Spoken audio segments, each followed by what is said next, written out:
രാജാക്കന്മാരുടെ 1-ാം പുസ്തകം 3-ാം അധ്യായം 12-ാം വാക്യം 2-ാം ഭാഗം. ജ്ഞാനവും വിവേകവുമുള്ള ഒരു ഹൃദയം ഞാൻ നിനക്ക് തന്നിരിക്കുന്നു. സകല നന്മകളും അനുഗ്രഹങ്ങളും ദൈവത്തിലുണ്ട്. തനിക്കിഷ്ടമുള്ളവർക്ക് ദൈവം അത് നൽകുകയും ചെയ്യുന്നു. ഭൗതികമായ സമ്പത്തുകളേക്കാൾ വിലപ്പെട്ടതാണ് ജ്ഞാനവും വിവേകവും. പണം കൊടുത്ത് അത് വാങ്ങാൻ കഴിയുകയില്ല.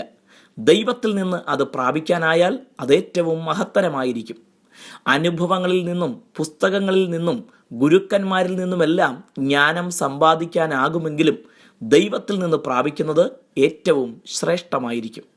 വിവേകത്തോടെ കാര്യങ്ങൾ നോക്കിക്കാണാനും അതിനനുസരിച്ച് പ്രവർത്തിക്കാനും കഴിയാത്തതിനാൽ ജീവിതം പ്രശ്നങ്ങളാൽ ഉഴലുന്നു. ചിലർ സംസാരിക്കാൻ പാടില്ലാത്തിടത്ത് സംസാരിക്കുന്നത് നിമിത്തം പ്രശ്നങ്ങൾ ഉണ്ടാകുന്നു.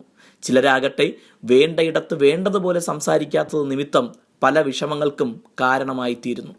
തക്ക സമയത്ത് തീരുമാനങ്ങൾ കൈക്കൊണ്ട് നടപ്പിലാക്കാത്തതിനാൽ പലരുടെയും ജീവിതം പരാജയമാകുന്നു. മറ്റു ചിലരാകട്ടെ എടുത്തുചാടി പ്രവർത്തിച്ച് കുഴപ്പങ്ങൾ ഉണ്ടാക്കുന്നു. ഭൂമിയിലെ ജീവിതം നന്മയും അഭിവൃദ്ധിയുമുള്ളതാകാൻ ജ്ഞാനവും വിവേകവും കൂടിയേ തീരൂ. ദൈവത്തോട് ചോദിക്കുന്നവർക്ക് ദൈവം അത് നൽകുന്നു. ദൈവവചനം നമുക്ക് നൽകുന്ന അറിവ് വളരെ വലുതാണ്. നിരന്തരമായ വചന പഠനം നമ്മിലേക്ക് ദൈവിക ജ്ഞാനത്തിൻ്റെ ഉറവയെ തുറന്നു വിടുന്നു. യഹോവ ഭക്തി ജ്ഞാനത്തിൻ്റെ ആരംഭമാകുന്നു എന്ന് വചനം പഠിപ്പിക്കുമ്പോൾ ദൈവത്തിൽ ആശ്രയിക്കുന്നതാണ് യഥാർത്ഥ ജ്ഞാനിയുടെ ലക്ഷണം എന്ന് ഗ്രഹിക്കാം.